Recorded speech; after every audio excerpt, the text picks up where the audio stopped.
নিঃস্ব করেছ আমায় কি নিঠুর ছলনায়, তুমিহীনা এই হৃদয়ে আমার একাকী অসহায়, হারানোর বেদনায় পুড়ে চলেছি সারাক্ষণ। কেন তুমি মিছে মায়ায় বেঁধেছিলে আমায় তখন? ফিরিয়ে দাও আমার প্রেম, তুমি ফিরিয়ে দাও, ফিরিয়ে দাও হারানো দিনগুলো, এভাবে চলে যেও না। হাই, আমি Ipsita, welcome back to my channel. চলে এসেছি আবার একটা নতুন ভিডিও নিয়ে। তো আজকে ভিডিওর শুরুতে ইন্ট্রোডাকশন এই গানটা বললাম যে এই ফোকলা ফোকলা কবিতা চোর, এই গানটা না তুই শুনিস। যদিও তুই এখন আর ফোকলা নয়, তো আমার মনে হয় এই যে তোর দাঁতটা এখন নড়বড় আর করে না, তার পেছনেও কিন্তু একজনের অবদান রয়েছে, তাই না? বুঝতে পারছি। সেই জন্যই এত বড় বড় করে মুখ খুলিস আজকাল। তো যাই হোক, এই গানটা শুনবি, একটু রাত করে শুনবি, তারপরে একটু ডুগুডুগু করবি, তারপরেই একদম সমস্ত কিছু ফাঁস করে দে। সব দর্শকরা হাঁ করে বসে রয়েছে। হ্যাঁ, এরকম একটা আলোচনা হচ্ছিল আমার লেটেস্ট লাইভেই আমরা আলোচনা করছিলাম কি সব একটার পর একটা বোমা ফাটাচ্ছে। কে? অবশ্যই আমাদের কবিতা চোর কাকার ছেলে। তো সেই কাকার ছেলে সব দুপাত্তর না, বেশ ভালো করে এত গলা অবধি খেয়েই সমস্ত লিখছে, তাই জন্য অনেকেই আছে বসে আছে হাঁ করে যে দেখবে, আর সঙ্গে সঙ্গে সেটা নিয়ে যারা ভিডিও করে না তারা কি করবে, তাদের প্রিয় যেসব ক্রিয়েটার আছে তাদেরকে পাঠিয়ে দেবে, আর যারা ভিডিও করে তাদের হাতে পড়লে তো ব্যাস, আর মানে রক্ষেরই সঙ্গে সঙ্গে সেটা নিয়ে কন্টেন্ট শুরু হয়ে যাবে। তো যাই হোক, এই লাইভ নিয়ে বেশ কিছু কথা বলবো। তো আমাকে আজকে একটা কথা জানিয়েছে, কে বলছি, রিনাদি। তো গতকাল রিনাদি আমার লাইভে ছিল, তাছাড়া আরও অনেকে আমরা একসাথে ছিলাম। তো সেখানে একটা বিষয় কথা হয়েছে, সেটা নিয়ে শুনলাম 2.0 দিদি, মানে দীপ্তিদি কিছু কথা বলেছে, শুধু বলেনি, রীতিমতো বকেছে। আর শুধু তাই নয়, একটা ওয়ার্ড ইউজ করেছে রিনাদির জন্য, দোগলা। তো আজকে একটুখানি দীপ্তিদিকে বোঝাবো যে দোগলামি কাকে বলে। তো সবার আগে বলি যে রিনাদি কথাটা কি বলেছিল। ওখানে যা আলোচনা হচ্ছিল সেখানে রিনাদি বলেছে যে আমি কিন্তু 2.0 দিদিকেও বলেছি যে তুমি, মানে তাকেও লিখতে এটা ছাড়িনি যে তুমি একজন সিনিয়র ক্রিয়েটার, তুমি সন্দীপের পাশে এতদিন ছিলে, তাহলে তুমি এখন তার নাম না নিয়ে তাকে এরকমভাবে বাচ্চার বাবা কেন বলে যাচ্ছ? তুমি নাম নিয়ে বলো, তুমি তো যা বলছো ঠিক বলছো, তুমি তো কিছু বাড়িয়ে বলছো না, তুমি তো কোনো পার্সোনাল অ্যাটাক করছো না, তুমি তো কোনো অতিরঞ্জিত করছো না, তাহলে নাম না নেওয়ার পেছনে কারণটা কি আছে, তাই না? অবশ্যই দেখুন, ব্লগাররা তাদের নিয়ে সমালোচনা হবে যে সেটা যে তারা খুব ভালোভাবে মানে হাসি মুখে গলায় জড়িয়ে নেবে, একদমই সেটা নয়। বিশেষ করে ক্রিটিসিজম তো নিতেই পারে না, তার উপর নেগেটিভ ক্রিটিসিজমের পরে আসে আবার নেগেটিভ কন্টেন্ট, নেগেটিভ হলে তো আরও সেটা নিতে পারে না। তো সেক্ষেত্রে তারা যে তাদের নাম বা ছবি ব্যবহারের ক্ষেত্রে অনেকেই কিন্তু আপত্তি করে, তাই তো? কিন্তু সেক্ষেত্রে যদি আমরা মনে করি যে আমরা যা বলছি ঠিক বলছি, যেটা বলছি ঠিক বলছি, তাহলে কেন ব্যবহার করতে পারবো না? যেমন রোস্টিংয়ের ক্ষেত্রে, রোস্টিংয়ে তো রোস্টাররা ভিডিও ক্লিপ তুলে নিয়ে তারপর সেটার উপরে নিজেদের ওপিনিয়ন দেয়, তো সেক্ষেত্রে আপত্তি করার মতো কিছু থাকে না, তাই না? তাহলে এই কন্ট্রোভার্সির ক্ষেত্রেও যদি আমরা যা বলছি সঠিক বলছি, যার সম্পর্কে বলছি তারকে যদি কড়া ভাষায় সমালোচনাও করছি, কিন্তু তার সম্পর্কে কোনো মিথ্যা কুৎসা করছি না, তাহলে তার ছবি লাগাতে অসুবিধা কী আছে? তো এরকম একটা প্রশ্ন দেখছিলাম, এই সুতো করছিল আমাকে যে কিরে কী ব্যাপার, হ্যাঁ কী ব্যাপার, ফোকলার ছবি দিয়ে একদম তাকে নিয়ে নেগেটিভ কন্টেন্ট, তাহলে কি তলায় সেটিং? নো, কারোর সাথেই তলায় সেটিং নেই। আমি টিনের সম্পর্কেও বলছি, টিনের ছবি লাগিয়েই বলছি। একটাই কথা জানি যে যদি সত্যি কথা বলে থাকি তাহলে অসুবিধাটা কোথায় ছবি লাগাতে? সে আমাকে কোথাও ডেকে পাঠিয়ে জিজ্ঞাসা করবে, আমি সেখানে গিয়ে উত্তর দিতে রাজি আছি, তাই জন্যই ছবিটা লাগাচ্ছি। যা ভিডিওর মধ্যে রয়েছে, যেটুকু যা অন্যের ভিডিও থেকেও শুনেছি, এরকমও নয় কি আমার ভিডিওতে রয়েছে বা ওর ভিডিওতে রয়েছে, অন্য কেউ যে ওর সম্পর্কে যেটা বলেছে সেটা যদি শুনে থাকি, সেক্ষেত্রেও কিন্তু বলতে পারি যে সোশ্যাল মিডিয়া থেকে শুনলাম। অবশ্যই সোশ্যাল মিডিয়ার কথাই বলতে হবে, এখানে যে দিয়েছে তাকে আমি ক্রেডিট দিলাম কি না দিলাম কোনো ব্যাপার নয়। এরকম তো হতেই পারে যে এটা আমার চোখে পড়েনি, অন্য কেউ আমাকে তুলে এনে দিয়েছে, তাহলে তো অ্যাকচুয়ালি ক্রেডিটটা তার, যে আমাকে এনে দিল, তাহলে তার ক্রেডিট অনেকেই এরকম আছে যারা কিনা ফটো বা স্ক্রিনশট বা ভিডিও একটু অংশ বা কোনো তথ্য তারা প্রোভাইড করে, কিন্তু তারা পছন্দ করে না যে তাদের নামটা সামনে আসুক, কারণ তারা নামের জন্য কিছু করে না, তারা জাস্ট যাতে তাদের ভালোবাসার যে ক্রিয়েটার জিনিসটা তুলে দিয়ে এবার তারা আশা রাখে যে সেটা নিয়ে ভিডিও করবে, দ্যাটস ইট। তো এরকম তো হতে পারে না অন্য কোনো ক্রিয়েটার সে কোনো ছবি বা ভিডিও বা কোনো একটা তথ্য দিয়েছে, সেটা আমার কোনো ভালোবাসার মানুষ সে আমার কাছে পৌঁছে দিল, তো ক্রেডিটটা কিন্তু তারই যে আমার কাছে পৌঁছে দিয়েছে। এবার আমার মনে হলো নিজের থেকে যে হ্যাঁ যার ওখান থেকে একটা তুলে দিয়েছে তাকে আমি ক্রেডিট দিই, সেটা দিলে মনে হলো দেবো, না দিলেও কিন্তু আমি বাধ্য নই, ঠিক আছে। তো এই ক্রেডিট দেওয়া নিয়ে বুঝতে পারছি খুব সুন্দর কন্টেন্ট হচ্ছে, সেটা নিয়ে পরে আসবো। এখন যখন যে কথাটা বলতে এসেছি দীপ্তিদিকে, তো দীপ্তিদি জানি না সে কি মনে করেছে, রিনাদিকে এটাই বলেছে যে সে দোকলা, কারণ সে দীপ্তিদির ওখানে ভালো ভালো কমেন্ট করে, আর আমার এখানে দীপ্তিদির সম্পর্কে মনে হয়েছে তার চুগলি করেছে। অ্যাকচুয়ালি নয়, উনি লিখেছেন যে যেই কমেন্টটা উনি খুব দীপ্তিদির ওখানে করে এসছেন, এটা যে তুমি কেন বাচ্চার বাবার নাম নিচ্ছ না কেন, এই কথাটা যেটা কিনা ওনাকে জানিয়েছে সেটাকেই উনি এখানে লিখলে সেটা কি করে দোগলামি হতে পারে? একটা ওপেন ফোরামে এতগুলো মানুষ, যারা কিছু মানুষ রয়েছে যারা কমেন্ট করছে, কিছু মানুষ রয়েছে যারা ঘাপটি মেরে দেখছে, তার মধ্যে দীপ্তিদিও থাকতে পারে, না থাকার কিচ্ছু নয়। এরকম কি হয়নি? আমার কি লাইভ কোনো সময় জয়েন করেনি? নিশ্চয়ই জয়েন করেছে, হয়তো কিছু করতে যেতে যেতে দেখলো, হয়তো দাঁড়িয়ে আছে, দেখি তো কী আলোচনা হচ্ছে, এরকম হতেই পারে। আমিও যদি কোনো সময় তাকে দেখি দাঁড়িয়ে পড়ি, মজুমদারকে দেখি দাঁড়িয়ে পড়ি, লাইভ করছে দেখি একটুখানি শুনি, যদি যখন মনে হয় পুরোটা শুনি, যখন মনে হয় একটুখানি শুনে নিলাম, ব্যাস হয়ে গেল। তো এরকম তো হতেই পারে। তাহলে সেক্ষেত্রে ওনাকে কে বললো এই কথাটা আমি সেটা জানি না, সেটা আমি বলতে পারছি না যে কে বলেছে বা না বলেছে। একটা কথা সত্যি যে আমাদের দুজনেরই কিন্তু খুব কমন ভিউয়ার্স রয়েছে যারা কিনা ওনাকেও যতটা ভালোবাসে আমাকেও কিন্তু ভালোবাসে, ওনাকে হয়তো বেশি ভালোবাসে আমাকে কম, বা আমাকে বেশি ওনাকে কম, যাই হোক, কিন্তু ভালোবাসাটা কমন। সেখানে আমাদের মধ্যে যখন একটা কি বলে মনোমালিন্যের মতো কন্টেন্টও হচ্ছিল, যেখানে আমরা একে অপরের কথা কাটছিলাম, তখনও কিন্তু তারা দ্বিধাবিভক্ত হয়ে কি করব বুঝতে পারছে না। আমি কিন্তু আমার তরফ থেকে সবসময় বলেছিলাম যে আমাকে ভালোবাসলে যে ওনাকে ভালোবাসতে পারবে না, এরকম কোনো ব্যাপার না। তোমাদের যদি আমার এখানে কমেন্ট করতে প্রবলেম হয়, ওনাদের প্রবলেম হয় যে ও আচ্ছা ওকেও কমেন্ট করছে, তাহলে করো না। তোমাদের আমার তরফ থেকে সেরকম কোনো বাধা নেই যে ওখানে কমেন্ট করলে আমার এখানে কমেন্ট করতে পারবে না, তাই তো। তো যাই হোক, সেখানে দীপ্তিদি নিজেই বোঝা উচিত ছিল যে যেই কমেন্টটা ওনাকে অলরেডি উনি ওখানে করে এসছে একটা ওনার নিজের চ্যানেলে, সেই কমেন্টটা পড়ে একটু দেখা উচিত ছিল যে কি বলতে চেয়েছে। সেটাই উনি বলেছেন এখানে, যে নাম ধরার কথাটা আমি তো ওনাকেও বলে এসেছি যে কেন তুমি নাম ধরবে না, তো সেটা নিয়ে একটা খোঁচা মেরে ভিডিও করেছে শুনলাম। তো বক্তব্যটা এটাই ছিল, উনি একটা ওপেন জায়গায় আমার কান ভাঙানি দিতে আমাকে আলাদা কোথাও নিয়ে গিয়ে কথাটা বলেনি, উনি সবার সামনে জনসমক্ষেই কথাটা বলেছেন। তাহলে এটা দোগলামি কি করে হয়, কি করে দোগলামি হতে পারে, তাই না? তো উনি ওখানে যেটা কমেন্ট করে এসেছেন সেটা এটা বলাটা কোনো দোগলামি না। দোগলামি আসলটা বলি, দেখলাম এই যে দীপ্তিদি সকালবেলার ভিডিওতেই লেলোবুড়ি পিস কষা মাসি বা জলনদীপ বুড়ি, তো জলনদীপের ঠাকুমা, যাই হোক না কেন, যে নামেই ডাকা হোক না কেন, তার প্রতি এত দুঃখ প্রকাশ করছে আর বলছে যে এইখানে তুমি শরীর খারাপ করো না, যা হয়েছে তুমি যাকে সাপোর্ট করে ভিডিও করো, সে যাই করুক না কেন, তার সত্যিটা তোমার সামনে চলে এসছে, বুঝতে পারছি, এতটাও মনের মধ্যে লাগিও না, একটু লাইট করে ভিডিও করো, ভিডিও কন্টেন্টের মতো করে ভিডিও করো, মানে পার্সোনাল চলে যেও না, এত ভালোবেসে ফেলো না যে যেটা তোমার শরীরে এফেক্ট করে। এই কথাটা দীপ্তিদি সকালের ভিডিওতে বলেছে, ঠিক আছে, তো ভালো কথা। তারপর উনি যখন ওনার কন্টেন্ট দিয়েছেন সন্দীপকে রিলেটেড, তখন উনি বলছেন কি, যাই লেলোবুড়ি তুই আবার বসে পড়েছিস, হ্যাঁ আমি তো ভাবলাম শরীর খারাপ, সত্যি শরীর খারাপ, সেই জন্য আমি সহানুভূতি দিলাম, আর দেখছি আবার বাচ্চার বাবাকে নিয়ে বসে পড়েছে। তো এটা দোগলামি না?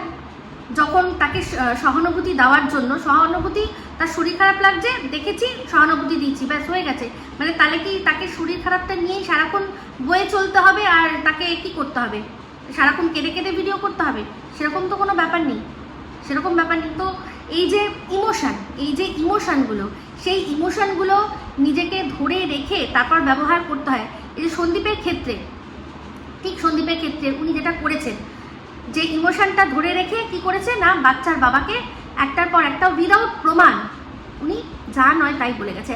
আজকের ডেটে দাঁড়িয়ে ওনার কি একবারও এটা মনে হয়েছে যে এই যে সিক্রেট রুমটা ওখানে আছে বলে সবাইকে দর্শকদেরকে বোঝালাম, সে আকার ইঙ্গিতে হোক আর যেভাবেই হোক, ডবল মিনিং করে হোক বা যেভাবেই বললাম, তাহলে সিক্রেট রুমটা তো ওখানে নেই, তাহলে ভুলটা আমার হয়েছে।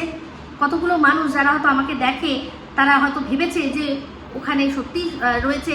সন্দীপ একটা দুশ্চরিত্র ছেলে, সে এখন ডিভোর্স না নিয়ে একটা মেয়েকে কি করছে না নিজের বাড়িতে লুকিয়ে রেখে দিয়েছে, তাই তো? যখন আমি প্রশ্নটা করেছিলাম, যখন আমি বলেছিলাম যে কেন প্রমাণ ছাড়া কেন, তখন আমাকে নিয়ে যা নয় তাই বলা হয়েছে, হয়নি? তাহলে এই যে এই জিনিসটা, এটা দোগলামি নয়? এটা দোগলামি নয়?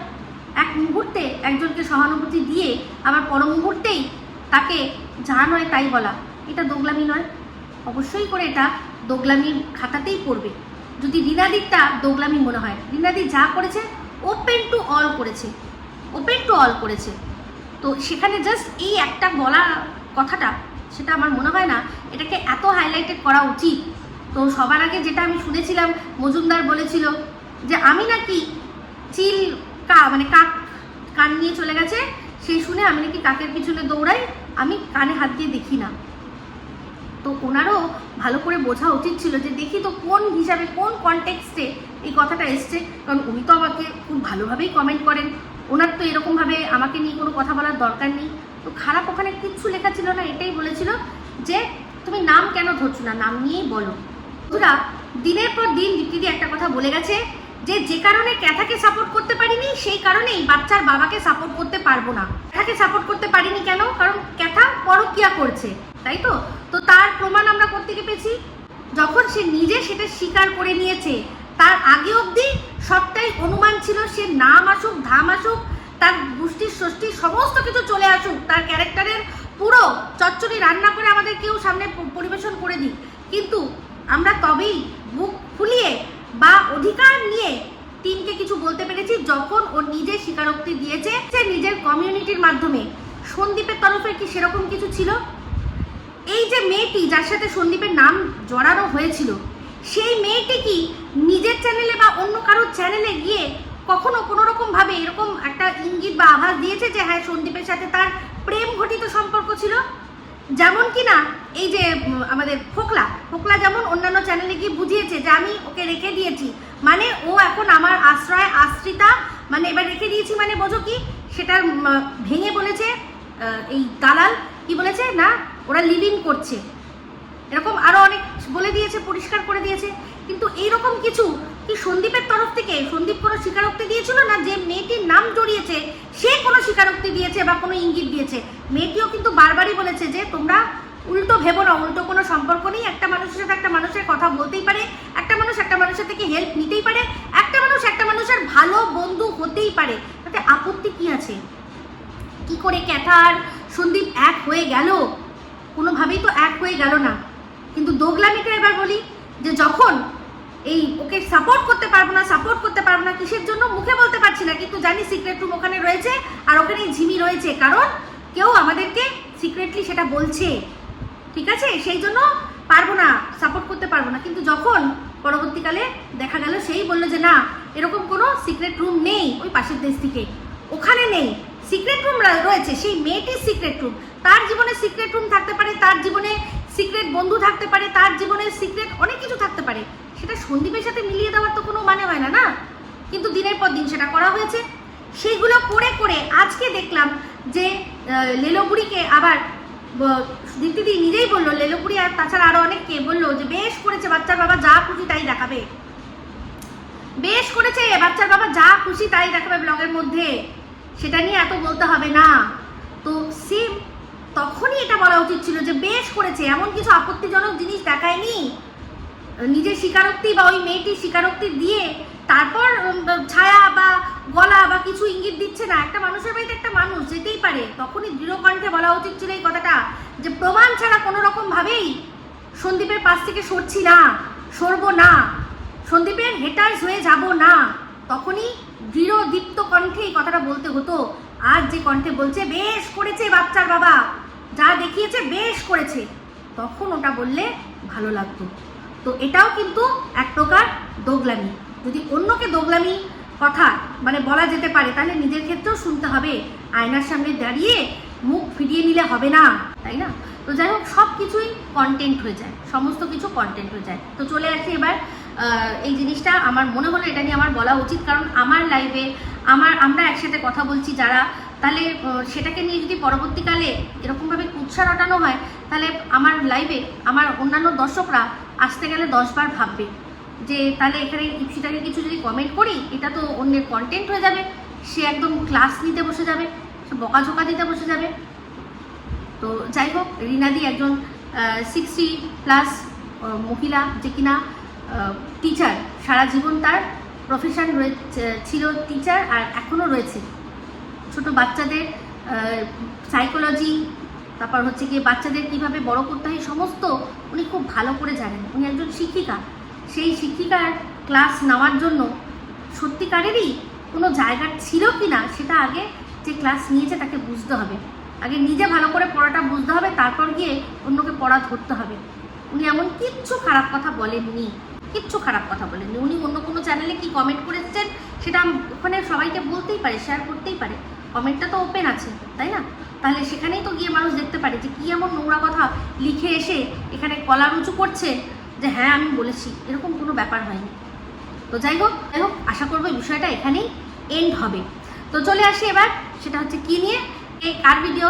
আরে যে বাচ্চার মা বাচ্চার মা বাচ্চা মা করে ভিডিও করে চশমার দোকান থেকে। তো বাচ্চার মা, যে মেয়েটা কিনা নিজে বাচ্চাটাকে নেওয়ার জন্য কোনো রকম কোনো আজ অব্দি ইনিশিয়েটিভ নিল না, সে বাচ্চার মা কি করে হতে পারে? বাচ্চার মা কি করে হতে পারে, তাই না? একটা বাচ্চার মা, তার জন্য তাকে সহানুভূতি দিতে হবে। তো যাই হোক, কি করবে এখন? লড়ার জন্য কোনো একটা তো অস্ত্র চাই, সেই জন্যই অসহায় মা সাজিয়ে তাকে লড়াই করা হচ্ছে। কিন্তু এই যে ছবিটা এসছে, সেই ছবিটা দেখে সে বলছে যে ছবিটা আমি মিথ্যে বলছি না, ছবিটা সত্যি, কিন্তু তার পেছনে অনেক গল্প আছে। তো যাই হোক, ভিডিওর মধ্যে যেহেতু সরাসরি আমাকে উদ্দেশ্য করে বেশ কিছু কথা বলেছে, যে এখানে অনেকে আছে যারা কিনা অতিরিক্ত জ্ঞানী, তো তারা আবার ফোন টোন করে খবর নেয়, তারপর হচ্ছে গিয়ে ট্রেনে লোক তুলে দেয়। তো এখানেই আমার আপত্তি। ফোন করে খবর নিয়েছি ভালো কথা, কিন্তু সেখানে মিথ্যে কথা তো ছড়াইনি। ফোন করে যদি খবর নিয়ে মিথ্যে কথা বলতাম, সেটাতে মানুষ আপত্তি করলে করতে পারতো। যে মেয়েটা সত্যি টিভিটা ফ্রিতে পেয়েছে, তার সত্ত্বেও আমি বলেছি না না না না মেয়েটা মিথ্যে কথা বলেছে, আদৌ ফ্রিতে পায়নি। এইটা যদি হতো তাহলে একটা, আর ও যদি পরবর্তীকালে প্রমাণ করে দিত যে দেখুন আমার নামে মিথ্যে কথা বলছে, তাহলে না একটা ব্যাপার হতো, তাই না? আর রইল গিয়ে ট্রেনে লোক তুলে দেওয়া, না আমি কারোকে ট্রেনে লোক তুলে দিইনি, আমি তো জানতামই না যে ওরা কোথায় তখন রয়েছে। পরবর্তীকালে দেখলাম যে লাইভ করেছে, আর তারপর সেই একটা আমার কাছে ফুটেজ এসেছে, ওই ফুটেজটা বাই এনি চান্স আমার কাছে প্রথম এসছে। আমি কিন্তু প্রথম চয়েস ছিলাম না, এটুকুও বলতে পারি। যেরকম কোনো সিনেমা হলে খুব হিট হলে অনেক সময় দেখবেন সেটা বলে যে এই যে এটাতে যে অভিনয় করেছে যে অভিনেতা, সে কিন্তু ডিরেক্টরের প্রথম চয়েস ছিল না, ডিরেক্টর অন্য আরেকজনকে অ্যাপ্রোচ করেছে, সে এই রোলটা ছেড়ে দিয়েছে বা কোনো কারণে করতে পারেনি, ডেট নেই বা কোনো কারণে, তারপর এ পেয়েছে আর এই দেখো ফাটাফাটি করে দিয়েছে অভিনয়।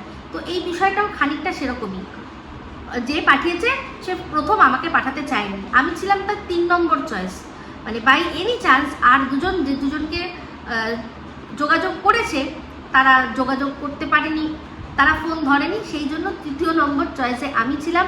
সেখানে আমার কাছে এসছে, আমি যখন দেখে আমি মনে করেছি যে হ্যাঁ, যে কিনা নিজেই ওখানে বসে লাইভ করছে, তাহলে তার সম্পর্কে এই ভিডিও ফুটেজটা দেখানো যেতেই পারে। কারণ সবাই আমরা অনেকেই ভাবছি যে ওর সাথে ওখানে অন্য কোনো তৃতীয় ব্যক্তি রয়েছে। তো আমি কিন্তু যখন দেখিয়েছি পরিষ্কার বলেছি কোনো তৃতীয় ব্যক্তি নেই।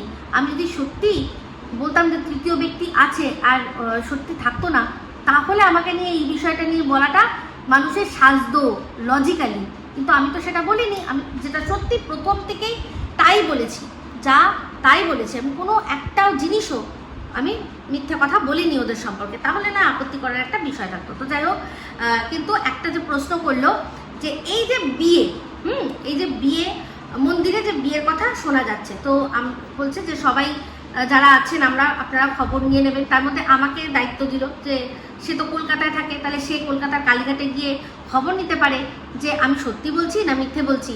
এই যে মন্দির, সেই মন্দিরেও কিন্তু গিয়ে মানুষ দুম করে বিয়ে করে নিতে পারে না। তার জন্য কি করতে হয়, তার জন্য মন্দির কর্তৃপক্ষকে জানাতে হয়, তাদের কাছ থেকে পারমিশন নিতে হয়, তাদের আধার কার্ডের কপি জমা দিতে হয়, মানে তাদের ঠিকানার প্রুফ হিসাবে। এই কথাগুলো বলে খুব সুবিধা হলো, আমি একদম সুন্দর করে বুঝিয়ে দেবো। তো তাদের সমস্ত কিছু দিতে হয়, তারপর গিয়ে পুরোহিত মশাই তাদের বিয়েটা দেয়। তো সেক্ষেত্রে এই যে সমস্ত কিছু যে জমা দিয়েছি তার জন্য একটা স্লিপ দেবে বা একটা এরকম একটা কোনো কাগজপত্র আপনাকে দেবে যে আপনি সমস্ত কিছু জমা দিয়েছেন, এবার আপনার এই মন্দিরে বিয়ে হচ্ছে। রীতিমতো পুরোহিত মশাই আপনাদের বিয়ে দিচ্ছে। আর তার সাথে হচ্ছে গিয়ে ওই মালা, সিঁদুর, এই সমস্ত যেগুলো আমাদের সনাতন ধর্মে বিয়ের সময় লাগে, সেগুলো সমস্ত কিছু নিয়ে আসতে হয়, ঠিক আছে। তো এবার বলছে যে সত্যিই যদি বিয়ে হয়ে থাকতো তাহলে এই ফোকলা কি ওই কাগজটা দেখিয়ে দিত না এখনো অবধি, যে হ্যাঁ এই দেখো বিয়ে হয়েছে। ছবি যেটা দিয়েছে সেটা সত্যি, কিন্তু ওই কাগজটা কি দিয়ে দিতে পারতো না? তো একটা কথা বলি যে আমাদের বাড়িতে দেখবেন আমরা যে কোনো ইম্পর্টেন্ট কাগজপত্র যা হয় সেগুলো কিন্তু সব স্ত্রীদের দায়িত্বে থাকে, যে স্ত্রীর কাছে থাকে যে তুমি রাখো, এটা সাবধানে রেখে দাও। বড়রাও যখন কোথাও কোনো বিজনেস বলুন, কোনো বিজনেসের ফাইল, ইম্পর্টেন্ট ফাইল বউদের দায়িত্বে দেয় যে তুমি এটা সাবধানে রেখে দাও, আমি যখন চাইবো চট করে তুমি বার করে নিয়ে এসে দিতে পারবে, কারণ আমি যদি রাখি কোথায় রাখবো ভুলে যাব। ধরুন কোনো জায়গায় ফিক্সড ডিপোজিট করেছে বা কোনো এসআইপি করেছে বা কোনো মিউচুয়াল ফান্ড করেছে, কোনো যে কাগজটা ইম্পর্টেন্ট কাগজ, কোনো এলআইসি পলিসি করেছে তার যে কাগজটা, সেগুলো সব কিন্তু বড়রা নিজেরা করলেও সেগুলো বউদের দায়িত্বে দিয়ে দেয়। বা বাড়ির আধার কার্ড, ভোটার কার্ড সব কিন্তু বউদের কাছেই মোটামুটি থাকে, যে এখানে তুমি রেখে দাও, তোমার কাছে রেখে দাও, তোমার কাছে থাকলে ভালো থাকবে, আমি চট করে পেয়ে যাব, তাই না? তো সেই কাগজটা যদি থেকেই থাকে, হয়তো যার বিয়ের কথা উঠছে তার কাছেই রয়েছে, তো সে এখন সেই জিনিসটা যদি নিজের কাছে রেখে দেয়, তাহলে যে দাবি করছে বিয়ের সে দেখাবে কি করে, তো এই যে আধার কার্ড জমা দিতে হয়, আপনারা মনে করে দেখুন, যখন টিন প্রথম এসছিল ওই বাড়ি থেকে যখন এসছিল, তখন তো ওর ওখানকার আধার কার্ড নিয়ে এসছিলই, কিন্তু তার সত্ত্বেও ও কিন্তু অন্য একটা আধার কার্ডের বিষয় বারবার করে যাচ্ছিল। ওর বাপিকে নিয়ে একবার গেছিল, মনে আছে?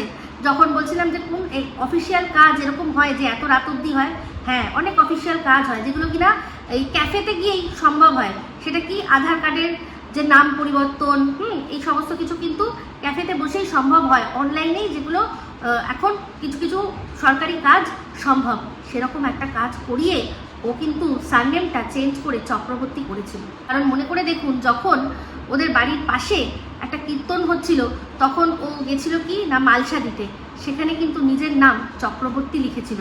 ওর কি ডিভোর্স হয়ে গেছিল যে হঠাৎ করে ও চক্রবর্তী লিখবে? আশা করি সবার মনে আছে।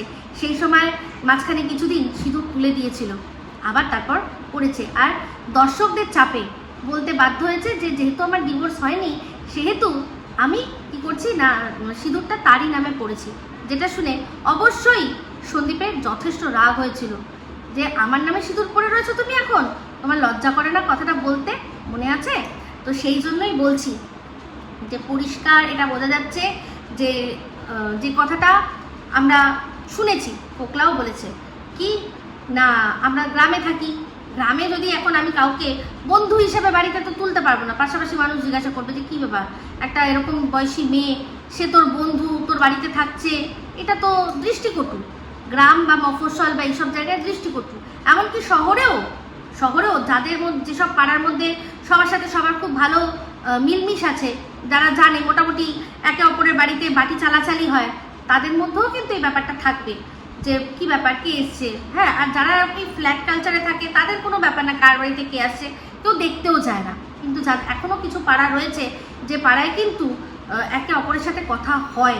যেমন আমার বাসজনীর বাড়িতে পাড়াতে মোটামুটি আমরা কাছাকাছি যারা রয়েছি, সবার মধ্যেই কিন্তু একে অপরের সাথে সকালবেলা ঘুম থেকে উঠে জানলা খুলে মুখ দেখলে একটু কথা, একটু বিনিময় চলে। কেউ ঢুকলে তারা দেখে, যারা পরিচিত, ও তোমার তো বোন এসেছিল না সেদিন, হ্যাঁ এসেছিল, আচ্ছা হ্যাঁ কতদিন পরে দেখলাম গো তোমার বাড়িতে, অনেক দিন পরে এসছে, হ্যাঁ ওর ছেলেটা কত বড় হয়ে গেছে, তাই না? এরকম কিন্তু হয়, এরকম চলে। কিন্তু সেক্ষেত্রে ওরা তো গ্রামে থাকে, ওখানে তো সবাই প্রশ্ন করবে যে এরকমভাবে একটা মেয়ে তোমাদের বাড়িতে থাকছে, এটা তো কি হিসাবে থাকছে, সম্পর্কটা কি তোমাদের? তো সেই সম্পর্কের জন্যই এই জিনিসটা করতে হয়েছিল। তো সেই জন্য মায়ের যে এজেন্ট সে বলছে ফটোটা মিথ্যে আমি বলছি না, কারণ সে জানে বলে লাভও নেই, কারণ স্টিকার ছাড়া ছবি অনেকের কাছেই রয়েছে, তারা হয়তো তাকে দেখিয়েও দিয়েছে। তো সেই জন্য বলছে যে এটা আমি জানি এই ছবিটা ভুল নয়, ছবিটা সত্যি, কিন্তু যেটা বলা হচ্ছে যে কারণটা সেটা ভুল। মানে এটা হচ্ছে ওদের বাড়িতে থাকার একটা লাইসেন্স, এই ওদের বাড়িতে থাকতে গেলে কি বলবে, কি পরিচয় দেবে, সেই জন্য মানুষকে জাস্ট একটা আইওয়াশের জন্য এই জিনিসটা করা হয়েছিল।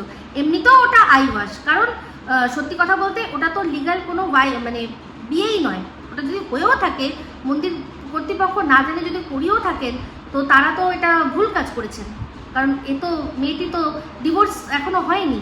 তাহলে ডিভোর্স হওয়ার আগে ও ওইটা কেন, ওরকম আরও 4-5টাও যদি করে নেয় তাহলেও সেগুলো অবৈধই থাকবে, বৈধতা পাবে না। আর তার জন্য কড়া শাস্তি কিন্তু রয়েছে, আমাদের সংবিধানে সেই ব্যবস্থা রয়েছে। তো আশা করি বোঝাতে পারলাম। তো যাই হোক, এবার বলি এই চশমার দোকানের বাচ্চার মায়ের এজেন্টের দোকলামির কথা। সে টিনের বিয়ের ক্ষেত্রে কাগজ দেখতে চাইছে, কিন্তু সন্দীপের বিয়ে যে তারাপীঠে হয়েছে সেক্ষেত্রে কাগজ না দেখালেও চলবে, তাই না? সেক্ষেত্রে কাগজের কোনো প্রয়োজন নেই। কোথায় তারাপীঠ, যেখানে কিনা এত মানুষের সমাগম, তাও আবার কি কৌশিকী অমাবস্যার সময়, যেখানে মানে মানুষ ঠিক করছে, তারা সারা তারাপীঠে তিল ধরনের জায়গা নেই, ওখানে হোটেল পাওয়া যাচ্ছে না, আর যে কটা আছে সেগুলো আকাশ ছোঁয়া দাম, তাই না? সেই রকম একটা অবস্থায় ওই তারাপীঠের ওরকম জনবহুল পুরো মন্দিরের মধ্যে একজন বিয়ে করছে আর কেউ দেখতে পাচ্ছে না, কেউ দেখতে পাচ্ছে না, এটা হয়? তো যাই হোক, এটুকুই বলতে পারি যে যেরকম এই মন্দিরেও প্রয়োজন, সেরকম ওই মন্দিরেও কিন্তু প্রয়োজন। মানে তারাপীঠেও যদি বিয়ে করতে চাও তাহলেও কিন্তু তোমাকে কাগজপত্র জমা দিয়ে তারপরেই সেই কাজটা করতে হবে। হ্যাঁ, সেখানে করতে হবে, যে কোনো মন্দির, যে কোনো, সে কালীঘাটে হোক। যে এই কথাটা যেটা বলেছে সেটা একদম ঠিক বলেছে, যে মন্দিরে বিয়ে করতে গেলেও তার একটা প্রসিডিওর লাগে। ওই গেলাম দুম করে, যেরকম সিনেমায় দেখায় যে সিঁদুর পরিয়ে দিচ্ছি, এরকম করে ঘুরে নিচ্ছি, অগ্নির ফেরা নিয়ে নিচ্ছি, সিনেমায় যেগুলো দেখায় ওগুলো কিন্তু পুরোটা সত্যি নয়। এরও একটা প্রসিডিওর আছে, এর একটা প্রসিডিওর আছে, সেই প্রসিডিওরের মাধ্যমে গিয়ে তারপর করতে হয়। তাহলে বুঝতে পারছেন যে কিনা নিজে টিনেরটার জন্য সবাই বলছে ফোকলাকে যে কাগজ দেখাতে, সে সন্দীপেরটা ওই পাশের দেশ থেকে বলেছে বলে, পাশের দেশ থেকে তো বলছে, পাশের দেশ থেকে ঢেঁড়স যেহেতু বলেছে সেহেতু কাগজপত্র কিচ্ছু লাগবে না, ওর মুখের কথাই সত্যি, ও বলেছে যখন তারাপীঠে ঘটনা ঘটেছে তার মানে নিশ্চয়ই ঘটেছে। এটাকে বলে দোগলামি, এটাকে বলে দোগলামি। এর ক্ষেত্রে কাগজ দেখাও আর ওর ক্ষেত্রে মুখের কথাই যথেষ্ট, তাই না? তো যাই হোক, যেহেতু বললো, আমাকে জিজ্ঞাসা করেছিল, তাই সেই জন্য আমিও বলবো যে সন্দীপেরও বিয়েটা আমি তখনই মানবো যখন আমি কাগজ দেখব। তো যদি কাগজ না দেখাতে পারে, ওই পাশের দেশের ঢ্যাঁড়সকে বলুক এইরকম একটা ছবি দেখিয়ে দিক, তাহলেও আমরা সেটা দেখে বিচার করার চেষ্টা করব যে আদৌ সেটা সন্দীপ কি সন্দীপ না, তাই না? এখানে তো প্রমাণ এসে গেছে, খুদ এই ফোকলাই তুলে দিয়েছে। তাহলে এই যে ঝিমি সাহা সম্পর্কে আমরা যে সবাই বলছি যে ওর সাথে কোনো সম্পর্ক নেই, হ্যানা ত্যানা, সেও দেখছে আজকাল দুঃখ গান দিচ্ছে, তাহলে সত্যি তার কাছেও তো নিশ্চয়ই কোনো প্রমাণ থাকতো, সেও তাহলে দিয়ে দিত। আর ঘটনাটা ঘটেছে কবে? অনেক আগে, যে সময়, কোন সময়, সেপ্টেম্বর মাসের কথা হচ্ছে, তাই তো? তো তারপরেও তো ঝিমি সাহার বয়ফ্রেন্ডের সাথে ঝিমি সাহার দেখা হয়েছে। যদি ও যে ওর ফোনটা নিয়ে নিয়েছিল, যদি সত্যি এই যে ছবিগুলো বেরোলো, এই যে তারাপীঠে যাওয়ার আগে সন্দীপের বাড়িতে একটা ভিডিও ফুটেজ যেটা আসলো, বা যে ফটোটা আসলো, যে রিলসগুলো আসলো, সেটা তো সেই তারাপীঠে যাওয়ার আগে। তাহলে যদি সেটা কে দিয়েছে? না সোনু দিয়েছে। যদি তারাপীঠে সত্যি এরকম ঘটনা ঘটতো, তাহলে সোনুর কাছে সেই মোবাইলে, যে মোবাইলটার থেকে উদ্ধার করে সমস্ত কিছু বার করে সবাইকে দিচ্ছে, তাহলে সেই ফটো কি থাকতো না? ফটো থাকতো না? এটার থেকেই বুঝে যান, এটার থেকেই বুঝে যান। তো আমি বলেছি যে হতেই পারে ওর বাড়িতেও এসছে, বা ওদের সাথে ঘুরতেও যেতে পারে, না যাওয়ার কি আছে? আগের বার তো পাতানো দিদি গেছিল, এখন নয় পাতানো বন্ধু গেছে, বান্ধবী গেছে, অসুবিধা তো কিছু নেই। তো সেক্ষেত্রে এবার যদি বলেন যে কেন দেখায়নি, সেটা ওর ব্যাপার। চাইলে তো অনেক কিছু কেটে বাদও দিয়ে দিতে পারতো। এই যে মাম্মাম যে কথাটা শোনা যাচ্ছে, মাম্মাম শোনা যাচ্ছে, বা হাত দেখা যাচ্ছে, হ্যাঁ, এই যে দেখা যাচ্ছে, এই সমস্ত কিছু ও তো চাইলে কেটে বাদ দিয়ে দিতে পারতো না? নিশ্চয়ই দিতে পারতো। ও মনে করেছে হ্যাঁ থাক, আমার অসুবিধা নেই কিছু। তো এটাই হচ্ছে বক্তব্য, যে সোনু কিনা দিয়ে দিতে পারলো ওই সময়কার, ওর সাথে ঘুরতে যাচ্ছে, তো ঘুরতে গিয়ে যে কাণ্ডটা ঘটালো তার কোনো এভিডেন্স দিতে পারলো না। এখান থেকেই বোঝা যায় যে ওরকম কোনো ঘটনা হলে তবে না এভিডেন্স দেবে। কিন্তু দিনের পর দিন সন্দীপকে ছোট করার জন্য এই কথাগুলো বলা হচ্ছে। তো যাই হোক পাশের দেশের ঢ্যাঁড়স তো আমাকে নিয়ে পুরো গোটা ভিডিও বানিয়ে ফেলেছে, তো তাকে তো একদম সুন্দর করে গুছিয়ে দেবো, একটুখানি সময় লাগবে। হ্যাঁ, তাকে আজকে মানে এবার যা ক্রেডিট দেবো সে নিতে পারলে হয়। ঠিক আছে, তো চলুন এই বলে এই ভিডিওটা এখানে এন্ড করছি। যদি ভালো লাগে তাহলে অবশ্যই লাইক শেয়ার কমেন্ট করতে ভুলবেন না। যারা চ্যানেলটা সাবস্ক্রাইব করেননি তারা সাবস্ক্রাইব করে নেবেন। সবাই ভালো থাকবেন, সুস্থ থাকবেন। আমার আছে খুব শীঘ্রই এক নতুন ভিডিও নিয়ে। টাটা।